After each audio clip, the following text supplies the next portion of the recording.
Hello friend, मैं स्मृति ऐश्वर्य आप सभी का स्वागत करती हूँ आपके अपने यूट्यूब चैनल स्टडी विद स्मृति में। आइए शुरू करते हैं आज की क्लास। आज की क्लास में मैं आप लोगों को कृषि वानिकी का अगला भाग बताने वाली हूँ। ये बहुत ज़्यादा हेल्पफुल हो जाएगा उन सारे स्टूडेंट के जो जेपीएससी की तैयारियों में लगे हैं। मुख्य परीक्षा का ये भाग है और प्रश्न पत्र 6 में आपसे कृषि विज्ञान पूछा जाएगा और इसमें भी कृषि वानिकी जो है बहुत ज़्यादा इंपॉर्टेंट है। 6th जेपीएससी में यहाँ से प्रश्न पूछे जा चुके हैं।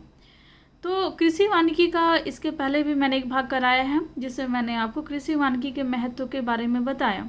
आज की क्लास में कृषि वानिकी के प्रबंधन के बारे में जानेंगे और इसमें भी सबसे पहले मैं आपको बताऊंगी कि कृषि वानिकी के लिए किस प्रकार के वृक्ष का चुनाव करना चाहिए। थोड़ा सा यहाँ मैं आपको डायग्राम के माध्यम से बता दूँ कि वैसे वृक्ष को चुनना चाहिए जो बहुत तेज़ी से बढ़ें, यानी कि इसके क्या लाभ हो सकते हैं ये हम लोग क्लियर करेंगे। लेकिन तेज़ी से बढ़ने वाले वृक्षों का चुनाव करना चाहिए। वैसे वृक्ष जिनकी गहरी जड़ें हों वैसे वृक्ष का भी चुनाव करना चाहिए। वैसे भी वृक्ष चुन सकते हैं जिसकी तने जो हैं वो सीधी जाती हों।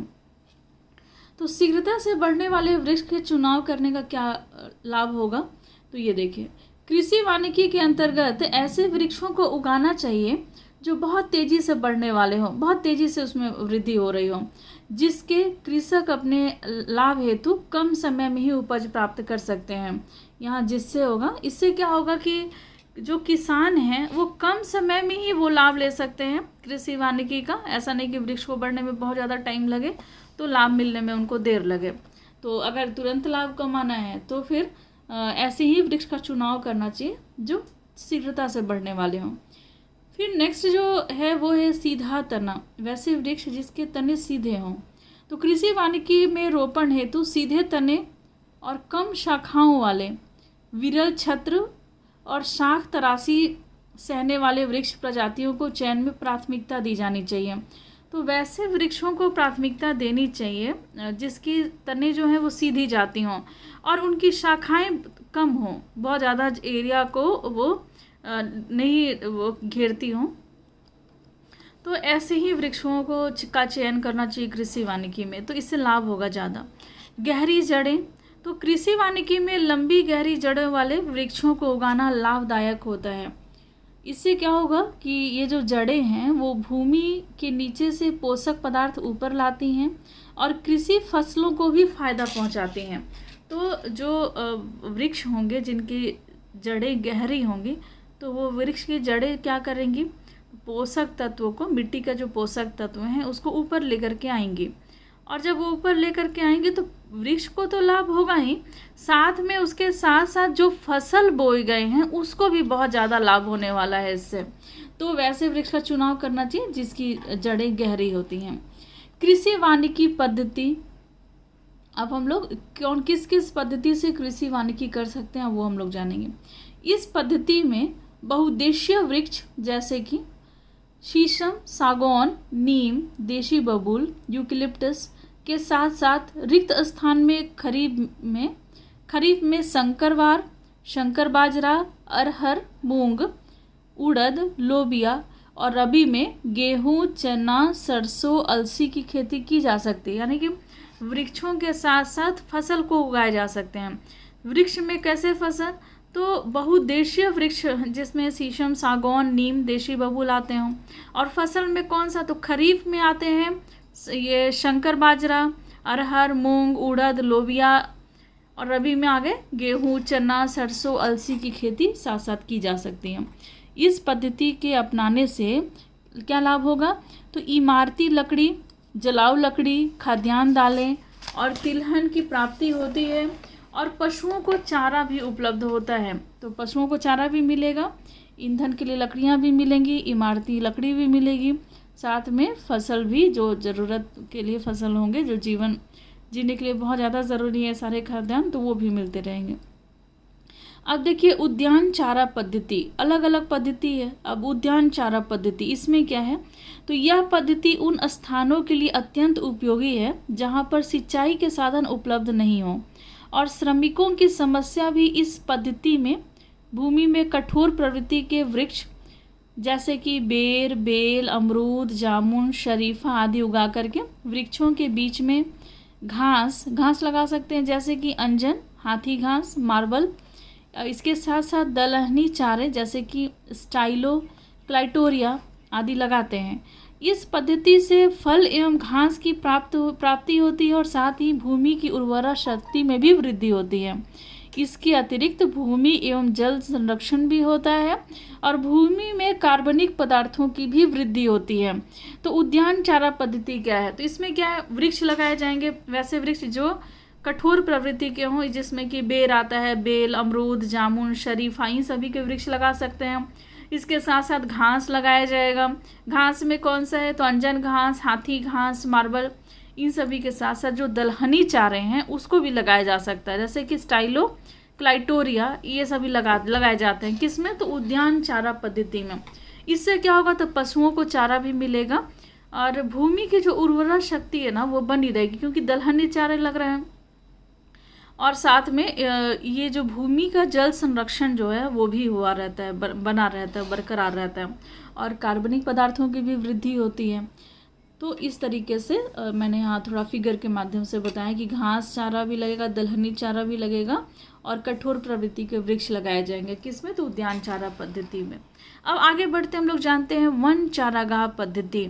तो इस पद्धति में बहुउद्देशीय वृक्ष, मतलब वैसे वृक्ष जो बहुउद्देशीय, बहुत ज़्यादा उद्देश्य, मतलब बहुउद्देशीय वाले, जैसे कि कौन कौन से वृक्ष आते हैं इसमें? अगस्ती आती है, खेजड़ी, सीरस, अरू, नीम, बकाई इत्यादि की पंक्तियों के बीच में ये सारे वृक्ष लग गए।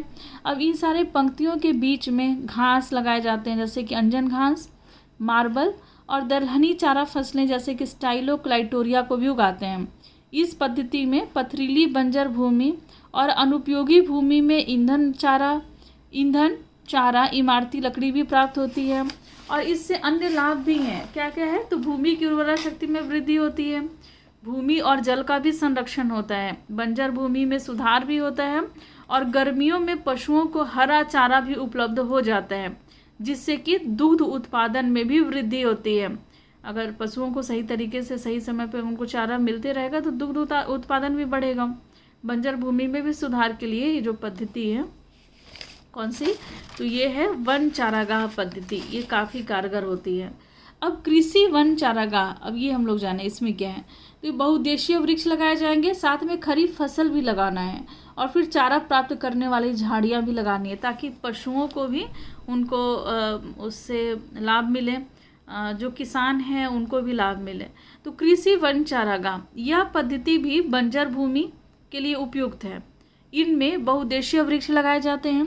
इनके साथ साथ खरीफ में तिल, मूंगफली, बाजरा, मूंग, उड़द, लोबिया और बीच बीच में क्या लगाया जाएगा? सौबबूल की झाड़ियाँ लगा दी जाती हैं। फसल के साथ साथ झाड़ियाँ भी लगाई गई और वृक्ष भी लगाए गए, बहुउद्देशीय वृक्ष लगाए गए। जब बहुउद्देशीय वृक्ष बड़े हो जाते हैं तो फसलों के स्थान पर वृक्षों के बीच में घास एवं दलहनी चारे वाली फसलों का मिश्रण लगाते हैं। इस प्रकार से इस पद्धति से चारा, ईंधन, इमारती लकड़ी और खाद्यान्न की भी प्राप्ति होती है और बंजर भूमि भी कृषि योग्य हो जाती है। अब हम लोग जानेंगे कृषि उद्यानिक चारागाह।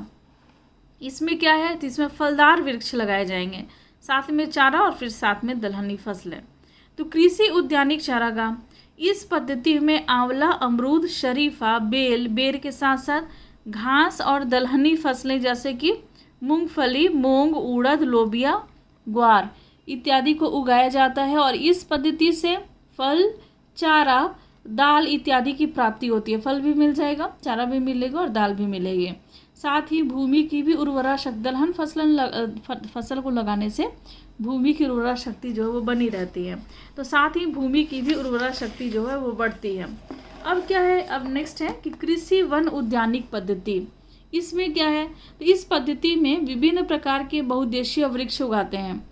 अलग देखिए, यहाँ मैंने लिखा है विभिन्न प्रकार के बहुउद्देशीय वृक्ष उगाए जा रहे हैं, फिर फलदार वृक्ष भी लगाए जा रहे हैं, फिर बहुउद्देशीय वृक्ष भी लगाए जा रहे हैं। तो अलग अलग कतारों में एक कैसे है ये देखिए। इस पद्धति में विभिन्न प्रकार के बहुउद्देशीय वृक्ष लगाए जाते हैं और उनके बीच में उपलब्ध जो भूमि है उस पर फल वृक्ष के साथ साथ फसलें भी लगाई जाती हैं। फल वृक्ष भी लगाए जाएंगे और साथ में फसलें भी लगाई जाएंगी। तो ये क्या हो गया? कृषि वन उद्यानिक पद्धति हो गया। अब नेक्स्ट है मेड़ों पर वृक्षारोपण। जो खेत के जो मेड़ होते हैं वहाँ पर वृक्षारोपण। तो क्या है, इस पद्धति में खेतों के चारों ओर निर्मित जो मेड़ होते हैं, मेड़ों पर करौंदा, फालसा, जामुन, नीम, सहजन, रामकाठी, करघई इत्यादि के अतिरिक्त उपज भी प्राप्त की जा सकती है। साथ ही साथ चारा, ईंधन, इमारती लकड़ियां भी प्राप्त होती हैं। तो मेड़ों पर वृक्ष लगाए जाएंगे। वृक्ष किसी भी तरह से, फलदार वृक्ष भी हो सकते हैं, ईंधन वाले वृक्ष भी हो सकते हैं, फर्नीचर जिससे बनते हैं वैसे भी वृक्ष हो सकते हैं। तो मेड़ों पर वृक्षारोपण होता है, साथ में फसल की भी बुआई हो जाती है, और फिर घास अगर उपजाए जाए चारा के लिए वो भी लगाई जा सकती है। अब हम लोग निष्कर्ष जानेंगे। कृषि वानिकी का भविष्य बहुत ही उज्जवल है। कृषि वानिकी अपना करके कृषि उत्पाद को कई गुना बढ़ाया जा सकता है। पेड़ों को समय समय पर कटाई छटाई करके जलाने के लिए लकड़ी, पशुओं के लिए हरा तथा नीचे बिछाने के लिए आवश्यक सामग्रियां भी प्राप्त की जा सकती हैं। अगर पेड़ों का समय समय पर कटाई छटाई करते रहा जाएगा तो इससे लकड़ियाँ भी मिलेंगी, पशुओं को हरा चारा भी मिलेगा, और नीचे बिछाने के लिए आवश्यक सामग्री भी प्राप्त हो सकती है। इन सभी प्रणालियों का उद्देश्य भूमि का समुचित उपयोग और प्रबंधन है। जितनी भी प्रणाली मैंने बताई है, इन सभी का उद्देश्य क्या है, तो भूमि का सही तरीके से उपयोग किया जाए और उसका सही तरीके से प्रबंधन किया जाए, ताकि किसानों को अधिक से अधिक लाभ मिल सके। तो आज की क्लास में आपने जाना कृषि वानिकी पद्धति के बारे में, कौन कौन से प्रणाली का प्रयोग किया जा सकता है। तो ये बहुत ज़्यादा हेल्पफुल क्लास होगा आपके लिए। और नेक्स्ट क्लास जो है उसमें मैं आपको बताने वाली हूँ, मैं आज ही क्लियर कर देती हूँ उसमें आप क्या जानेंगे। तो उसमें मैं आपको बताऊँगी बंजर भूमि के बारे में। बंजर भूमि, तो इसको उपजाऊ बनाने के लिए कौन कौन सी तकनीक है, ये प्रश्न है, और उसका वर्णन करें तथा इन तकनीक के प्रयोग में आने वाली समस्याओं पर भी प्रकाश डालते हुए सरकार के प्रयासों का चर्चा करें। तो ये आज का ये नेक्स्ट प्रश्न है। कोशिश करेंगे एक ही दिन में क्लास लेने की। पिछली बार कुछ प्रॉब्लम की वजह से मैं पूरा क्लास नहीं ले पाई थी। तो आज की क्लास में बस इतना ही। और मैं कहना चाहूँगी कि अगर आपको नोट्स चाहिए तो डिस्क्रिप्शन बॉक्स में मैं इसका लिंक दे दूँगी। आप नोट्स के बारे में आप पूरा डिटेल जान लेंगे, फिर आपको नोट्स इसके मिल जाएंगे। तो आज की क्लास में बस इतना ही। मिलते हैं और नेक्स्ट क्लास में लेते हैं आपसे विदा। धन्यवाद।